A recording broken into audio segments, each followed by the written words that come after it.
Hola mis queridos amigos, nuevamente con ustedes, su doctor Tigre, su consejero de internautas, doctor Maximiliano, en el que hoy día vamos a analizar cómo el factor humano se ha convertido en el factor decisivo en este siglo veloz, en el siglo XXI, donde las cosas cambian a una velocidad espantosa, es una vorágine y todo sucede de una manera increíblemente rápida. Las distancias han desaparecido, la velocidad se ha convertido velocidad en tiempo real. Es posible llegar a los seres humanos de manera inmediata, como esta comunicación. Hoy día hago una charla y ustedes la viven y la conocen de inmediato, apenas yo la pronuncio. Y por supuesto, tenemos que entender que la condición humana, que el factor humano, tiene tres componentes fundamentales: un componente físico, un componente psicológico y un componente social. El factor físico ha sido en este momento puesto a prueba a través del COVID, con numerosos muertos, enfermos, vacunas, convalecientes y el extraordinario conocimiento de lo que es el comportamiento de un virus, que nos ha permitido ahora prever y mirar hacia el futuro cómo debe ser nuestra relación con los virus, que en general son formas que no considerábamos de vida, pero en realidad son formas de vida que pueden multiplicarse de una manera espantosa dentro de nuestro cuerpo y que tienen la capacidad de destruir a los seres humanos. No solamente a los seres humanos, también a las plantas, también a los animales, a todo lo que tenga vida. Pero al mismo tiempo hay muchos virus que son amigables con nosotros, que nos permiten existir, que si no existieran ellos, pues proliferarían hongos o proliferarían bacterias o parásitos. Estos virus, es decir, también entrenan a nuestro aparato inmunológico y nos permiten resistir a otras formas de vida. Pero también esta pandemia nos ha permitido entender cuál es el problema del clima y la aglomeración de los seres humanos. Recordemos que ya vamos a ser casi 7.000 millones de seres humanos, estamos en los 6.000 y pico, y que estos casi 7.000 millones de seres humanos no solamente que ahora se multiplican y conservan su vida por un periodo mucho más largo de vida que las generaciones anteriores, sino que además estos nuevos seres humanos que están emergiendo tienen muchas más necesidades. Ya no son solamente alimentación, abrigo, vivienda, agua, sino que comienzan a multiplicarse las necesidades. Tenemos necesidades de la comunicación, del conocimiento, necesidades de consumo, etcétera, etcétera. Bien, este aumento y multiplicación de los seres humanos, pero más que nada de sus necesidades, más visible en países de Asia, donde las poblaciones son de 1.400 millones de habitantes, en China, de 1.300 y casi 1.400 en India, 200 millones en Pakistán, es decir, poblaciones enormes, nos permite pensar que podemos o no podemos seguir viviendo en este país, en este planeta, con esta multiplicación de las necesidades. En otras palabras, con esta multiplicación de la denominada clase media. Y esta multiplicación de la clase media, que es una clase consumidora, ingeniosa, creativa, imaginativa, emprendedora, sin embargo, al mismo tiempo, es una clase depredadora. Y sumado a este crecimiento de la denominada clase media, de los consumistas, hay una gran concentración de riqueza en el 1% de la población mundial, que tiene más del 50% de los recursos, del dinero que se produce en este planeta Tierra, considerando que el dinero significa en sí ser poseedor de capacidad de compra, de capacidad de apropiación Y esto complica la relación entre el ser humano, el dinero y las cosas. Ante esta situación que estamos viviendo, América Latina ha sido la zona más golpeada por la pandemia. Aunque Estados Unidos sigue encabezando la lista del país con más muertos, es el país que más personas está vacunando, es el país además que tiene la mejor reactivación económica, y este país, por supuesto, ha sido un país que tiene 200 años de experiencia en lo que se llama resiliencia, o sea, resucitar de catástrofes. Comenzó con la resurrección de la guerra civil y luego ha tenido catástrofes como la Gran Depresión, la crisis inmobiliaria y otras que, en lugar de debilitarlo, lo han fortalecido.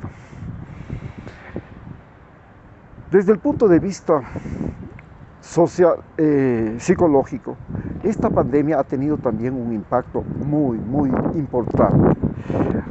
La pandemia que creó una cuarentena, esta cuarentena nos convirtió en seres enclaustrados dentro de la casa por meses, y eso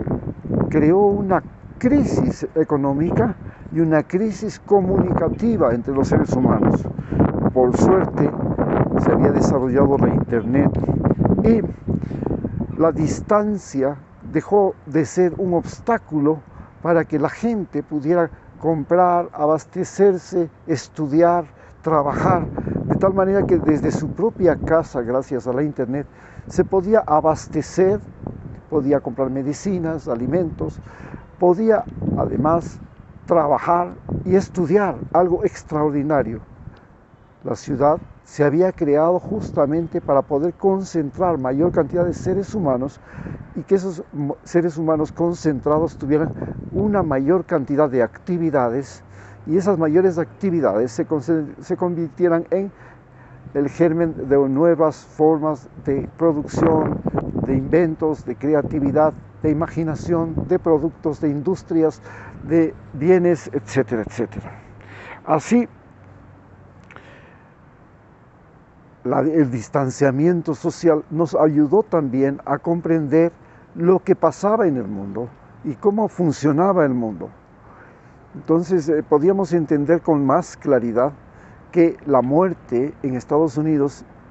por el COVID era similar a la muerte que se producía en Ecuador, que los enfermos padecían los mismos síntomas, que las personas eran iguales, que no eran los norteamericanos, una especie superior del planeta, que tenían como semidioses a sus estrellas de los cómics, y que estaban emparentados y se creían en sí Capitán América todos, o la Mujer Maravilla. Entonces, este convencimiento de que son vulnerables ha golpeado drásticamente a Estados Unidos. Y por supuesto, desde el punto de vista psicológico y desde el punto de vista social, todos hemos sido golpeados, porque además hemos tenido parientes, amigos, personas, familiares cercanos que se nos han muerto. Y esta mortandad sentida de cerca y viviéndolo día a día con nuestros pacientes, con nuestros enfermos, con nuestros seres a los que inclusive no les podíamos acompañar en los funerales, nos han creado una nueva psicología, un nuevo comportamiento, una nueva forma de vincularnos entre los seres humanos. Y en América Latina esto ha tenido un especial impacto, porque la familia se ha convertido en el verdadero reducto de la salud. La familia se ha convertido en el núcleo mismo de la vida de un latinoamericano. Y la familia dejó de ser el grupo ubicado en la misma casa, en el mismo barrio, en la misma provincia, en la misma ciudad, sino que la familia pasó a ser una relación sin fronteras, algo extraordinario. Esto es lo que ha motivado y a lo que ha creado lo que se llama la psicología migratoria latinoamericana, en la que todos los latinoamericanos creemos que nuestros países que han sido sobreexplotados, que están gobernados muy mal, que son germen de violencia, germen de enfermedades, germen de falta de trabajo, de desocupación, germen de angustia, nos hacen emigrar hacia países desarrollados donde nos han pintado el mundo maravilloso y nos han hecho creer que ese es el mundo maravilloso. Es lo mismo que pasó cuando China hizo creer a todos los demás países vecinos que era lo más maravilloso del mundo y fue invadido por los mongoles, o Roma hizo lo mismo y fue invadido por los germanos. Y lo mismo ha pasado con España, que se hizo creer al resto de Europa que era lo mejor y fue invadido por los franceses con Napoleón. Entonces, este fenómeno de concentrar la riqueza, el poder y los conocimientos en ese hemisferio norte, en Estados Unidos y en Europa, hoy se está convirtiendo en la justificación que tienen todos los pobres del mundo para invadir Europa, para invadir Estados Unidos, porque los países de donde se sacaron esos recursos, donde se pagaron los malos salarios, donde se desarrolló la esclavitud, el servilismo y ahora la opresión laboral con malos salarios, hace que la gente, con este crecimiento poblacional que hemos visto, piense seriamente en cómo poder invadir, conquistar, colonizar, como los colonos que vinieron de América, de Europa a América, como los conquistadores que vinieron de Europa a América, aquel paraíso que nos han dicho que existe, que se llama Estados Unidos, aquel paraíso que nos han dicho que existe, que se llama Europa. Esta es la psicología social en la que nos desenvolvemos. Y en esta psicología social nos encontramos con que entonces hay una reacción social contra el machismo. Entonces las mujeres salen a protestar y vemos ahora series en que se descubre que el machismo y los depredadores inclusive estuvieron en Hollywood con Harvey, que los LGTB existían desde tiempos inmemoriales, tenían que estar escondidos y que ahora tienen la posibilidad de manifestarse y de ser respetados. Que el racismo, que fue el origen del conflicto norteamericano, de la guerra de secesión, y que fue el origen de Estados Unidos, recordemos que Estados Unidos eran colonos europeos blancos asesinando indios, y luego importando negros, y luego importando chinos, y luego importando latinos para construir ese gran país, pero siempre con una visión discriminatoria. Sin embargo, estos 200 años han permitido a la gente que llegó a vivir en Estados Unidos convertirse en poder político. Es lo que vemos en California, donde los hispanos